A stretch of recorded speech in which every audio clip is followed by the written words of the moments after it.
seguinte: a indústria do gás foi a indústria que mais cresceu nas últimas 2 décadas.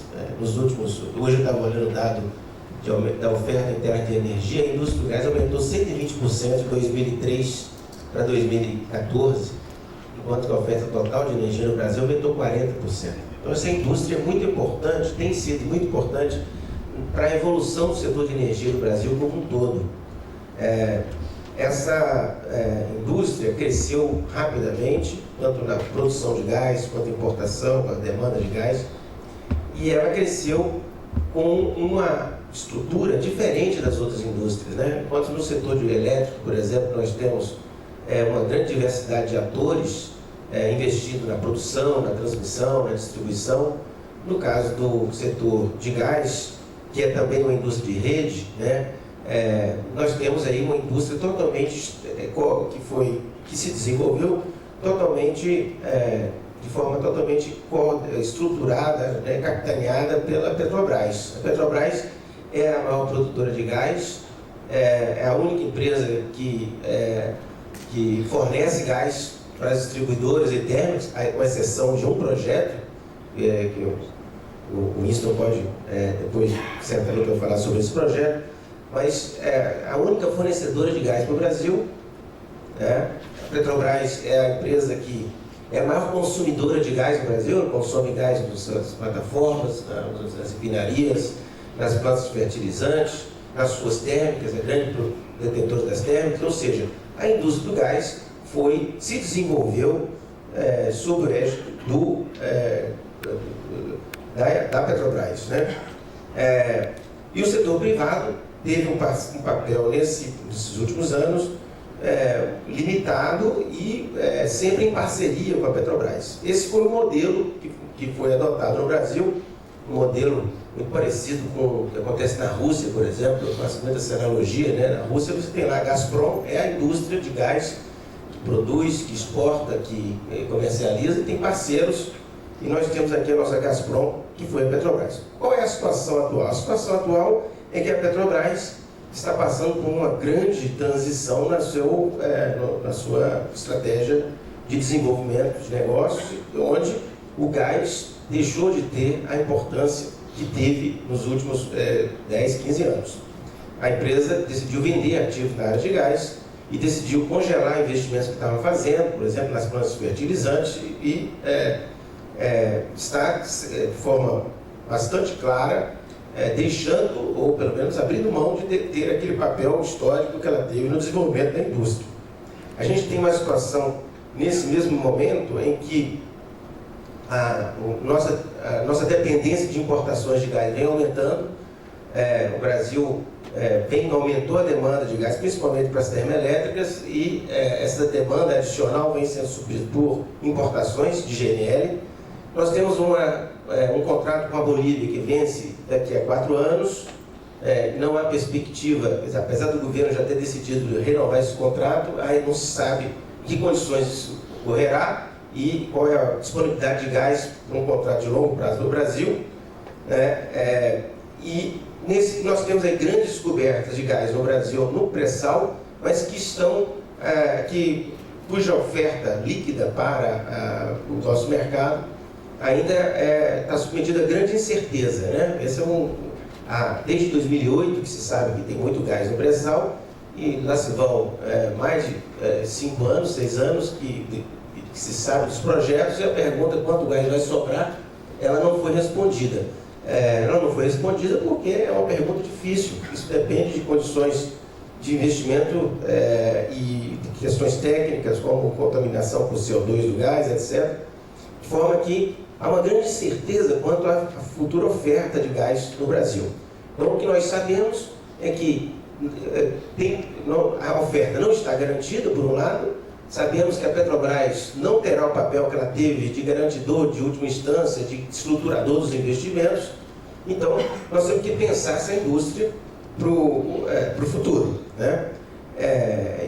Certamente, essa indústria do futuro de gás, ela terá um protagonismo muito maior do investimento do setor privado.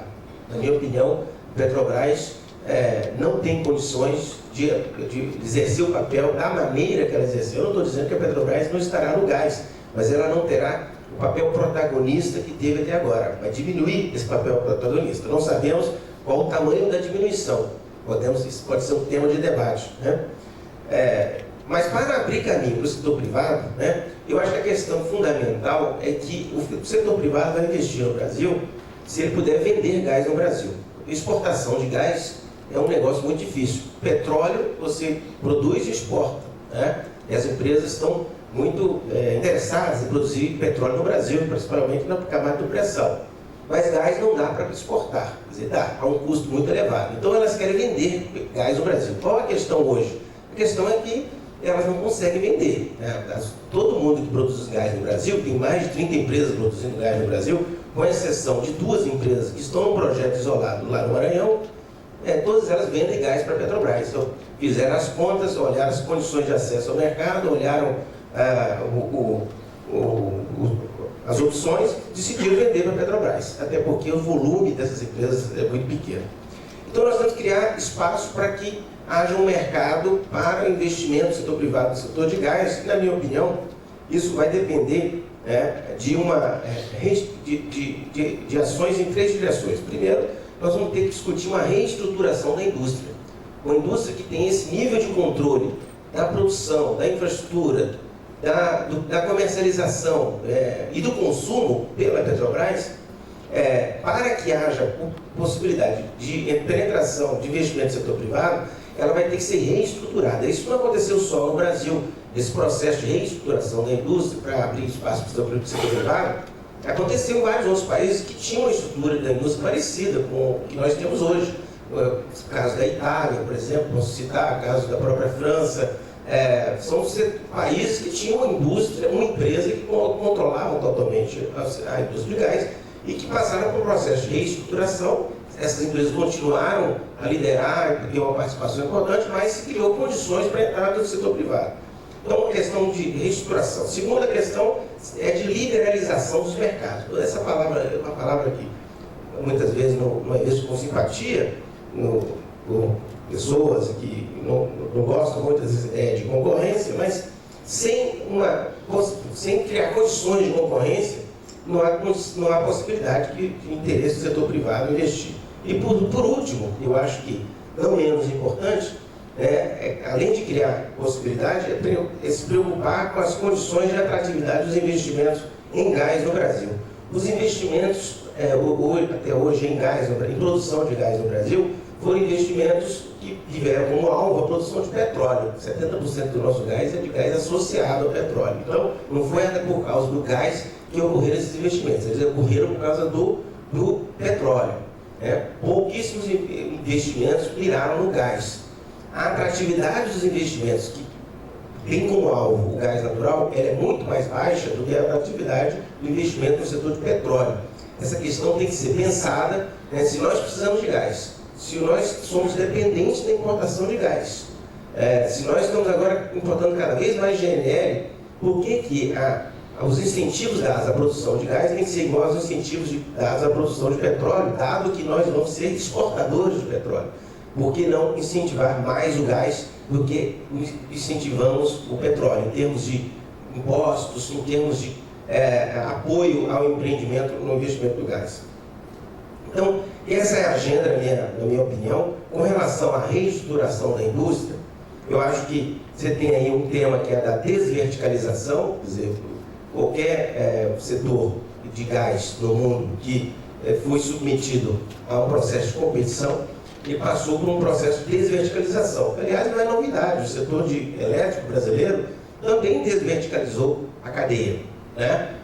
E no Brasil, esse processo já até se iniciou. A resolução 51 da ANP proíbe que investidores no transporte sejam carregadores ou tenham participação no negócio de comercialização. Há uma separação total, você não pode ter participações cruzadas. Mas essa resolução ela se aplicou a novos gasodutos, ela não se aplicou aos gasodutos que hoje são propriedade da Petrobras. Eu acho que é o caso de se pensar estender essa mesma visão para os ativos existentes, já que a Petrobras, inclusive, está interessada em vender esses ativos.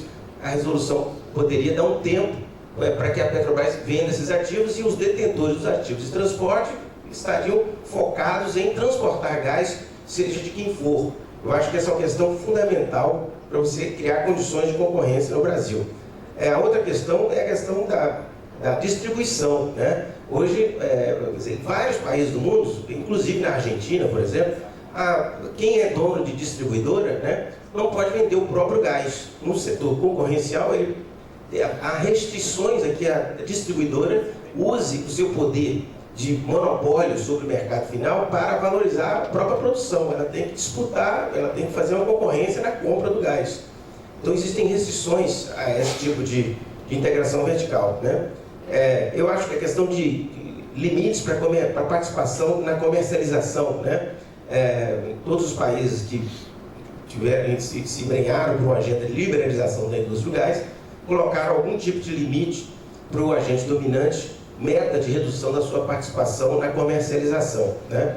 Isso é uma matéria, por exemplo, do CAD, né? Se a lei prevê concorrência na indústria, se nós estamos passando por uma reestruturação da indústria, surge aí a agenda de como nós vamos colocar limites para que o agente dominante participe do mercado final na comercialização, tanto para as distribuidoras quanto para as termoelétricas.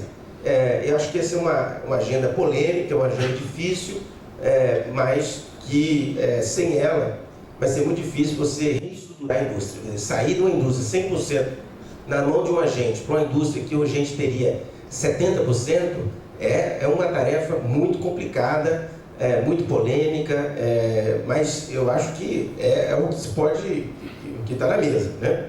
A outra agenda importante é uma agenda regulatória para viabilizar a participação de terceiros, agentes interessados na comercialização do gás, né? E aí tem toda uma questão de acesso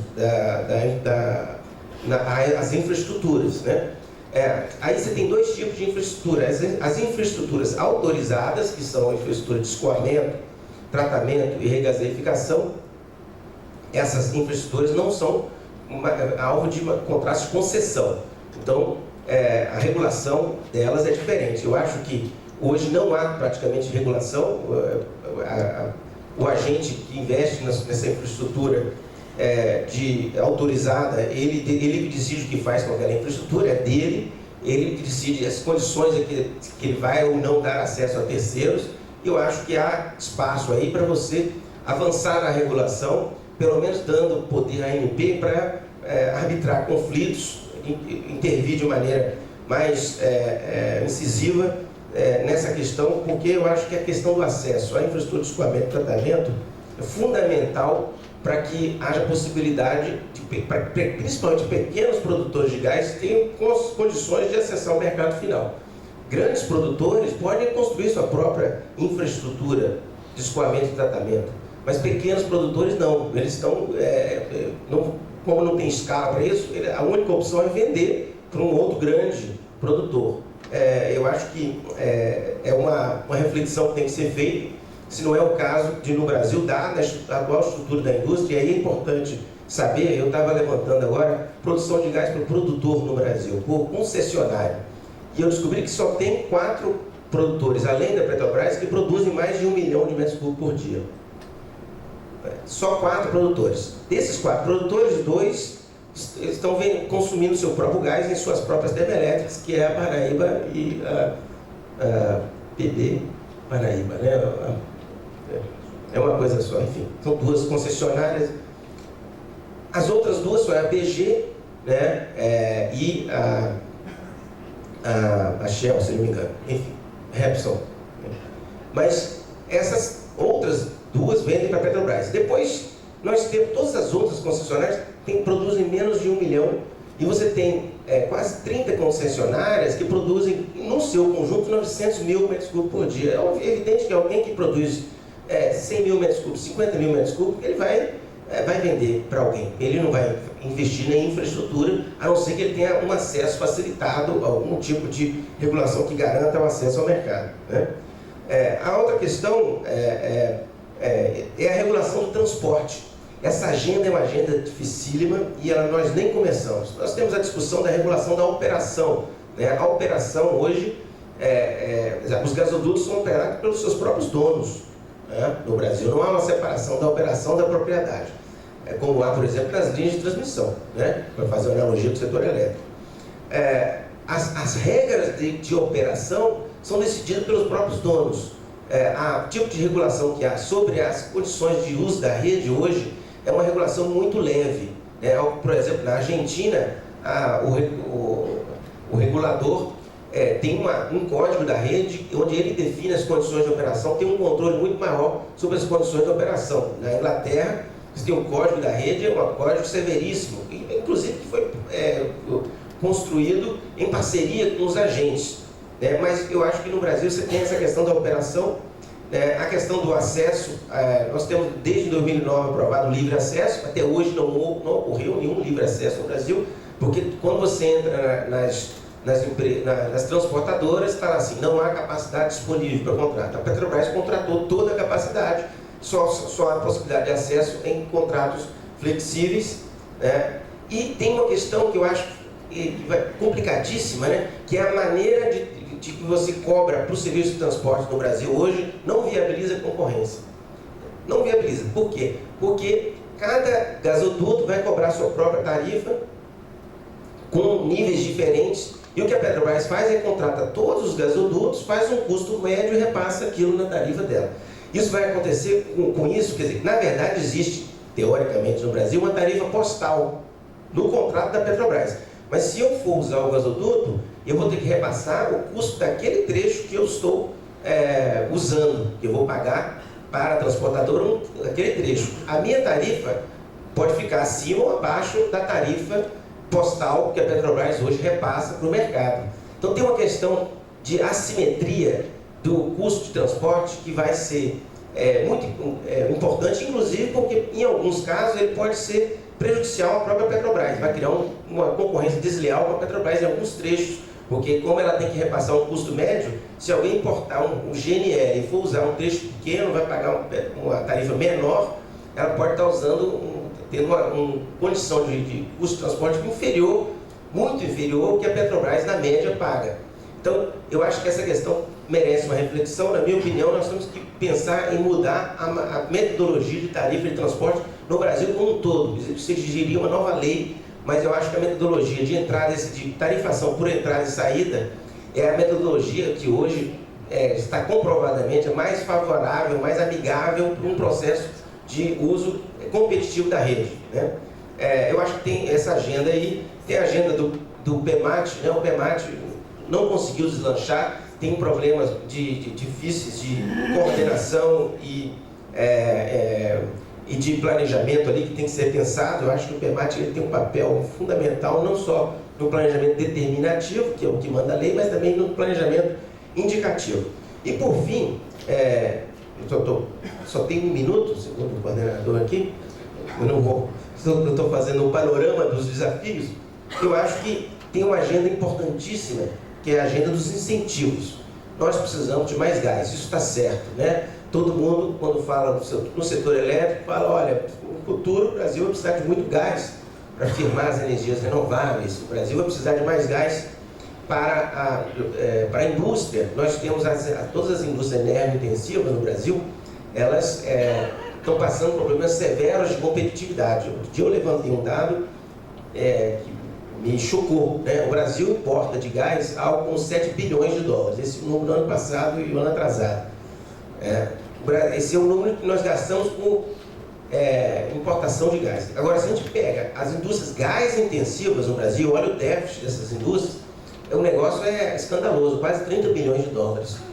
É o que o Brasil tem de déficit nas indústrias gás intensivas. Quais são as indústrias gás intensivas? Aí você pega a indústria de vidro, né, a indústria de cerâmica, a indústria siderúrgica, enfim, várias outras indústrias, a indústria química, né? Nós temos aí um grande déficit na importação de fertilizante. Fertilizante nada mais é do que gás mais um pouquinho de dinheiro, né? Fosfato, tá bom? Mas 40%, 50% do valor ali é gás. Muito bem. Então, falta gás no Brasil, né? Mas não é qualquer gás, né? Gás competitivo. Vai ter muito GNL agora sobrando, é uma oportunidade, inclusive, para entrar de novos agentes no Brasil, mas esse problema de longo prazo que nós teremos, tanto na geração térmica, quanto na competitividade das indústrias de gás intensivos, a meu ver, não vão ser solucionados e não deveriam ser solucionados com gás importado na forma de GNL. Um país em desenvolvimento de renda média baixa que nós somos, não pode se dar ao luxo de depender de gás caro na forma de GNL. E nós temos os recursos aqui no Brasil, nós temos muito gás em terra, temos o gás não convencional, então nós temos que pensar numa agenda de como criar condições para que haja investimentos nesses recursos, então investimentos que mirem o gás, não é investimento em petróleo que vai ter gás associado. Essas condições de investimentos no gás apenas, elas têm que ser mais favoráveis do que no petróleo. Tem toda uma agenda, eu não tenho tempo aqui para detalhar essa agenda. A gente fez um estudo recente para a CNI, onde a gente levantou essa agenda de atratividade do investimento de gás em terra, mas eu acredito que é fundamental que, além de você criar condições para competição e acesso ao mercado, essa é uma condição necessária, essa condição necessária pode não ser suficiente se nós não tivermos uma agenda positiva para os investimentos na produção doméstica de gás, né? E as condições já estão dadas, vamos dizer, do ponto de vista de política energética, né? Já tem até uma lei que foi aprovada, juntamente com a reforma do setor de petróleo de 2010, uma lei que abre espaço para que se crie incentivos para as indústrias pequenas e médias, que inclusive a ANP já regulamentou que com uma pequena empresa produtora de petróleo, que é até 1.000 barris por dia, e média até 10.000 barris por dia. Então nós temos aí a possibilidade de criar condições mais favoráveis para os produtores independentes no Brasil a investirem em terra, né, e tentarem replicar experiências que já ocorreram, experiências positivas, né, como é o caso do Parnaíba. Agora tem novas experiências acontecendo aí na Bahia, de empresas independentes que encontram gás e que vão, vamos dizer, estabelecer estratégias de monetização de gás, seja no setor elétrico, seja através das distribuidoras, né? Então seria essa a minha visão. Agradeço a atenção de todos.